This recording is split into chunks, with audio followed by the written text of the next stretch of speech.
Hi everyone, I'm Candace and I'm here today with Angel Colonneso. She is the Manatee County Clerk of the Court, and in fact she is the first female Clerk of the Court here in Manatee County. I'm so excited to hear about a time when you did a 180. A 180, well, I worked here at the clerk's office while I was in college, and I left to go to law school, but the biggest 180 I would have to say is I came back from law school, was a prosecutor for about 11 years when my predecessor approached me about succeeding him when he retired. And he wanted me to come over and be his general counsel so we could work together for some years before that happened.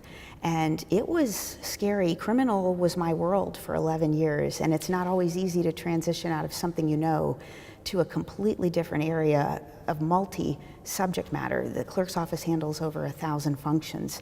So when he wanted me to succeed him, that gave me something very big to think about. He'd held this office for 38 years, and it was an honor to have him think of me like that.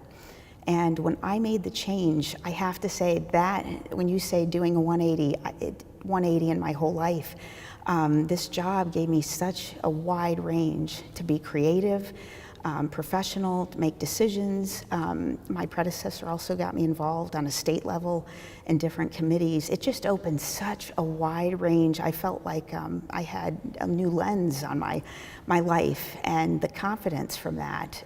When you see yourself doing something that initially you thought, well, let's, I'll admit it was a little scary taking on multi-areas, knowing that maybe it was something I'd never worked in before, but the challenge, taking that leap of faith professionally, was just a breath of fresh air. It was wonderful. Did it take you a while to make the decision, or did you make it quickly? I made it fairly quickly once I realized the breadth of what I would be doing, and he and I spoke about the responsibilities that come along with the clerk and that position, and I had faith in him to make that move, and he believed in me, and that means the world when someone believes in you too. So I took that leap of faith, and I have to say that probably is the biggest 180 that I've done. What would you say to other people out there who are kind of on the cusp of making a big life-altering decision? Any advice? Do it. Do it. You don't know where it will take you, and if you're contemplating it and it's sitting on your mind heavily, thinking about it, then probably it's something, it's time to do it. I just felt it was time to make a change. I've never looked back, and I'm so grateful every day for that opportunity. Was it something that you said you made the decision quickly, but was it something that you kind of struggled with at all? Well, for maybe a little bit, you have hesitation. Right. You don't want to, no one wants to fail. You don't want to fail, but you always have that doubt in your mind. What if it's completely beyond my realm? But it wasn't.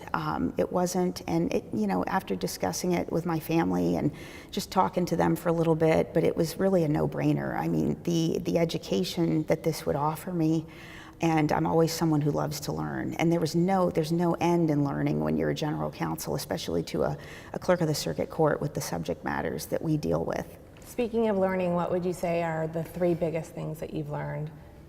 Oh, the 3 biggest things that I've learned, you mean in subject matter wise, or? I guess from making that change and while you were in that position. No 2 days are alike, that if you are confronted with something every day, I try to look at every circumstance that seemed challenging is just that, a challenge. Not to get bogged down or weighed down. It's a challenge that gets you ready for the next challenge, the big challenge.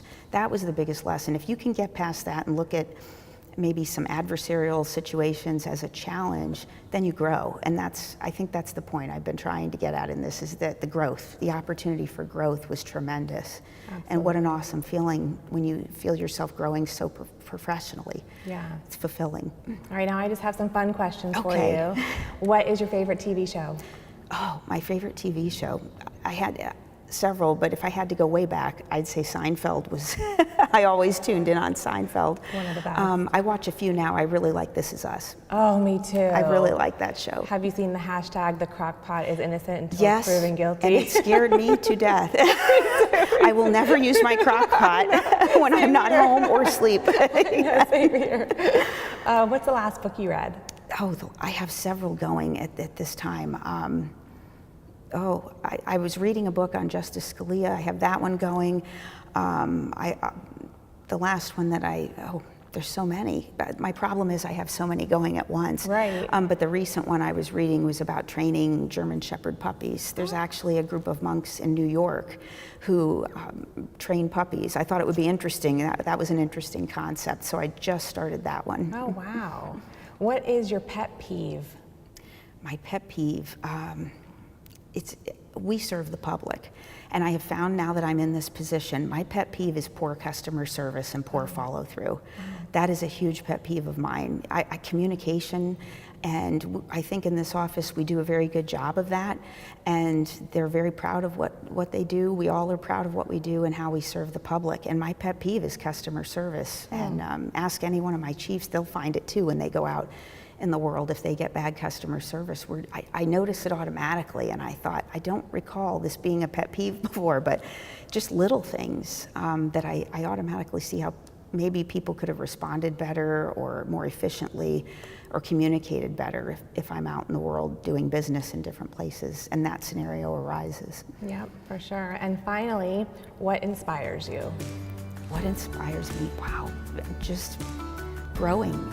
Every day, taking a circumstance, sitting down and thinking about it. Every night, I have a gratitude jar, and I have to find something. When I first started it, it took me about 3 weeks. Every day, I have to find something positive about the day. Love that. And I caught myself walking into work one day, and automatically that day, I thought, I have to find something to write about tonight. I have to do something, which caused me to look at the positive. That was life-altering. That really changed the perspective for me. Sometimes I don't hit it right every day, but I write about things and it forces me to sit down and think about the things that happened in the day that I could learn from and be grateful for. That's a really neat exercise. And every New Year's Eve, I read all the slips of paper from the jar. I love that. Well, thank you so much for sharing. And we hope Angel's story inspired you as well.